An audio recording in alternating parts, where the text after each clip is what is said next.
आदाब the leader Hindi के लिए वसीम अख्तर।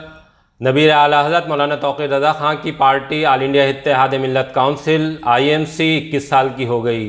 2 साल गैप के बाद IMC का स्थापना दिवस गुरुवार को मनाया जा रहा है। इसके लिए तैयारियां ज़ोर शोर से चल रही हैं। वजह इसके पीछे ये है कि कोविड के चलते 2 साल IMC अपना स्थापना दिवस नहीं मना पाई। इस स्थापना दिवस की ख़ास बात यह भी है कि जिस दिन पार्टी का स्थापना दिवस है उसी दिन मौलाना तौक़ीर रज़ा ख़ान का जन्मदिन भी है।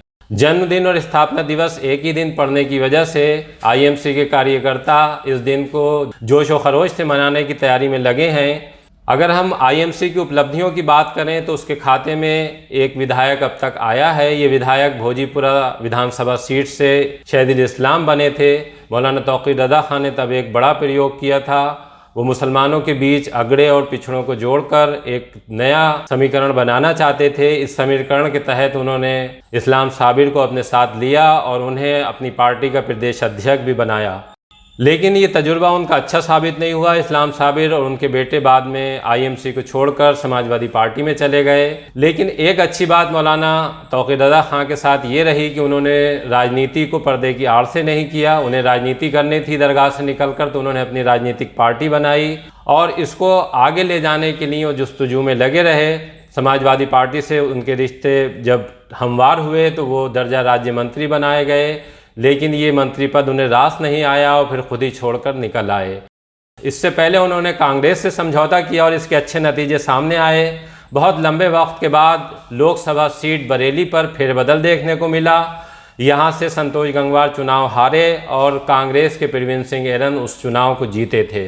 ये मौलाना के लिए उस वक्त की एक बड़ी उपलब्धि थी। उसके बाद उनसे कांग्रेस के रिश्ते भी ठीक नहीं रहे, कांग्रेस से भी अलहदगी हो गई। अब मौलाना इस बार के विधानसभा चुनाव से पहले अभी तक खामोश हैं। उन्होंने कोई ऐलान नहीं किया है वो किसके साथ जाएंगे, लेकिन उनका कहना ये है कि मुझे ये देखकर अफसोस हो रहा है कि वोटों का बंटवारा किया जा रहा है हिंदू मुस्लिम के नाम पर। मौलाना की कोशिश है कि कम्युनल हार्मनी बनी रहे, मतदाता भी इस नाम पर वोट नहीं करें कि वो किसी एक पार्टी की तरफ इस वजह से जाना चाहते हैं कि वो बहुसंख्यक समुदाय की बात करती है, या दूसरी पार्टी से इस वजह से जुड़ना चाहते हैं कि वो अल्पसंख्यक समुदाय के लिए काम करने की बात करती है। खैर, स्थापना दिवस में बहुत सी ऐसी चीज़ें सामने आएंगी जो शायद राजनीतिक तौर पर महत्वपूर्ण साबित होंगी। आइए हम आपको सुनवाते हैं कि IMC के स्थापना दिवस को लेकर क्या तैयारी है। 7 अक्टूबर को हमारा जो है 21वां स्थापना दिवस है। इस संबंध में हमारी तैयारियां तेज़ी के साथ चल रही हैं। हमारे पूर्व जिला अध्यक्ष नतीम खान साहब मेरे साथ मौजूद हैं। इस प्रोग्राम की सारी जिम्मेदारी इन्हीं के पास है। किस तरह प्रोग्राम को मैनेज करना है ये सारी जिम्मेदारी निभा रहे हैं। अभी तक जैसी इन्होंने जानकारी दी उसके आधार पर हम आपको ये बता सकते हैं कि 7 अक्टूबर को हम झुमका चौराहा जो बरेली के अंदर है वहाँ से मौलाना तौक़ीर रज़ा साहब का इस्तकबाल करेंगे, जो कि 1 दिवसीय दौरे पर दिल्ली जा रहे हैं। वहाँ से 7 तारीख को उनकी वापसी सुबह 10 बजे है। तो 10 बजे हम काफ़िलों के साथ में जो है फाहमलान तक जाएंगे, जहाँ पर हमारा जो है 21वां साल वो मनाया जाएगा स्थापना दिवस। साथ साथ हमारे लिए खुशी का दिन और होता है वो। हालांकि हमारे राष्ट्रीय अध्यक्ष IMC प्रमुख मौलाना तौक़ीर रज़ा साहब का कहना ये रहता है कि इसका जिक्र ना करें, लेकिन चूँकि ये पर्सनली तौर पे हमारे लिए बहुत खुशी की बात है, इसलिए हम जिक्र यहाँ ज़रूर करना चाहेंगे द लीडर के माध्यम से। इस दिन जो है हमारा IMC की स्थापना दिवस के साथ साथ हमारे IMC प्रमुख मौलाना तौक़ीर रज़ा साहब का यौम पैदाइश का दिन भी हैगा।